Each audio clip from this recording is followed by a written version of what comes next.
Yeah. So if he survived the jump, is it safe to assume that most likely he was somebody who had at least some jump training or some free fall training that like he knew what he was doing? Well, one would think that. However, there has been some research done on the copycats because DB Cooper went when DB Cooper successfully did this. A lot of geniuses out there thought, "Hey, I could do the same thing," So they all, so you had all kinds of, copycats basically that did that, and every single one of the copycats survived and every single one of the copycats got caught.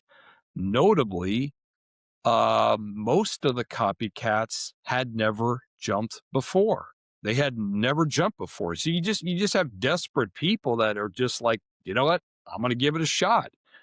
Some of whom had never put on a parachute before. So that indicates that DB Cooper indeed didn't need to have any experience jumping. I mean, that takes some stones to do that. First time out, just do it in the middle of the night at 10,000 feet from an airliner. But believe it or not, people do crazy things like that when they're desperate enough. So I, you know, I would think that he probably had some sort of experience, but I really don't know. And I certainly wouldn't eliminate a person of interest merely because they had They never didn't have jumped jump. before. Sure. It does lead me to though one of the more compelling arguments when I spoke to Dan Greider about this, and his guy is Richard Floyd McCoy, who was one of those people who was caught for doing a copycat later on, 6 months later. His assertion is that there were elements of the way that McCoy did it that hadn't been released. The FBI hadn't told people, so it would be very unlikely for certain parts of the way he did his jump and he did his skyjacking to be copycat because nobody knew certain elements. Does that resonate with you? I don't know if you even spent time thinking about that aspect of this. Yeah, I mean, and I know Dan Greider. I know him personally. I've met Dan. It's it's simply not true. Rather Richard Floyd McCoy Jr. The MO that he used was completely different than the MO that DB Cooper used. It was completely unalike. And, Richard Floyd McCoy, I mean, obviously there's been a splash of media attention around him recently, but it really is simply much ado about nothing. He was eliminated by the FBI early on. The Richard Floyd McCoy was eliminated by the FBI early on. And the reason he was eliminated by the FBI is because he was 28 years old at the time of the skyjacking when DB Cooper was described as being a guy close to 50.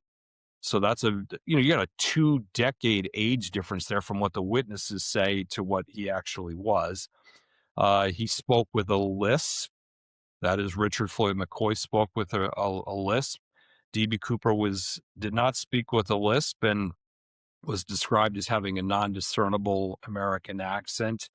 But very, very, very importantly, because Richard Floyd McCoy Jr.'s skyjacking was about 6 months after DB Cooper's, all of the witnesses who communicated with DB Cooper, which number about half a dozen, who actually sat Saw with him, Cooper for yeah. hours and communicated with him and looked at him and everything else. Every single one of them, this is in the FBI files, I've seen it. Every single one of them said that Richard Floyd McCoy Jr.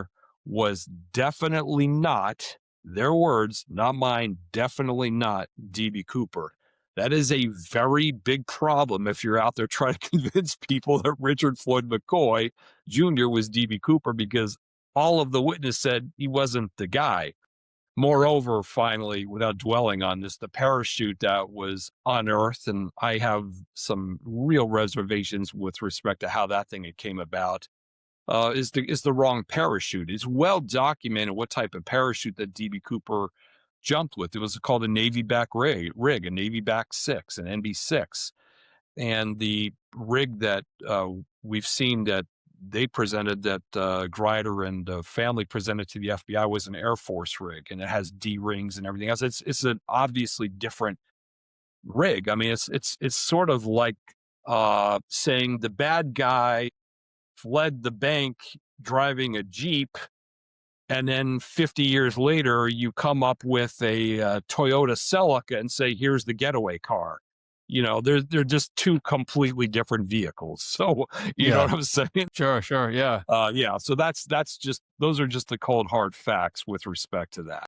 Yeah, it's funny that the lisp thing it's a minor detail, but that strikes me as something that would be very difficult to fake. If you have a lisp, it's not, I don't know. I don't know, I don't know if people who have lisps can turn it off for, specific events. I would imagine no, but I don't know. That's a very interesting thing to me. And as well as obviously if he was in, I think, his sunglasses and, disguised somewhat. So I suppose the identification aspect would be challenging.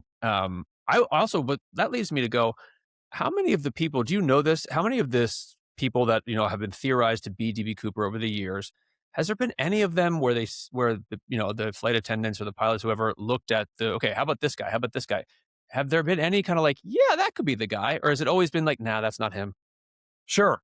There have been a few where I'm like, yeah, that guy resembles what I recall DB Cooper being like. So there have been a few people like that. One of whom I believe was Sheridan Peterson as well, for various reasons. But as you noted, DB Cooper was wearing sunglasses, and so when you can't see the eyes, that makes it really, really hard to kind of really understand what somebody looks like. And I know that in the case of like the flight attendant who sat next to DB Cooper on the jet the entire time, her name was Tina Mucklow. She mentioned that she really didn't make eye contact, even with the glasses. She didn't really make eye contact with them. She felt uncomfortable, so she didn't want to obviously be staring the guy down. So there was a lot of communication they had, but it was sort of like side by side kind of communication. She just didn't, she didn't really like stare at the guy's face too much. Now, Bill Mitchell, who was that then 20-year-old college student sitting across the aisle, he actually did stare down DB Cooper quite a bit. He actually looked at him, kind of sized him up pretty rigorously. And the reason why was not because Bill Mitchell knew that DB Cooper was skyjacking the jet. Rather, Bill Mitchell, being again 20 years old at the time, kind of had the hots for the 23-year-old flight attendant, Tina Amazing, Mucklow. amazing. And he's looking at, this old guy, almost 50-year-old guy, and the flight attendant's spending all the time talking with this old guy, and Bill's kind of like, hey, what does he got that I don't have? He just didn't realize, Bill Mitchell didn't realize what was going on.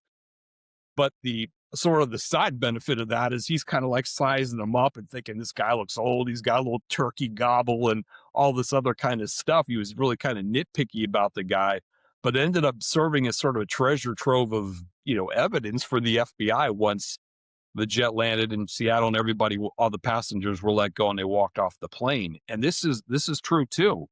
In the case of Bill Mitchell and most of the passengers, they were unaware that the plane had even been hijacked until they walked off the jet onto the tarmac and were met by FBI agents. Then all of a sudden it's like, ding, wait a minute, we just got Wow, hijacked. that's It all incredible. makes sense now. So that is truth. That is the truth. Yeah. Bill's story, his big tragedy is like, yeah, I saw this great flight attendant, didn't get her number. It's like, dude, you were in a skyjacking. It's all right.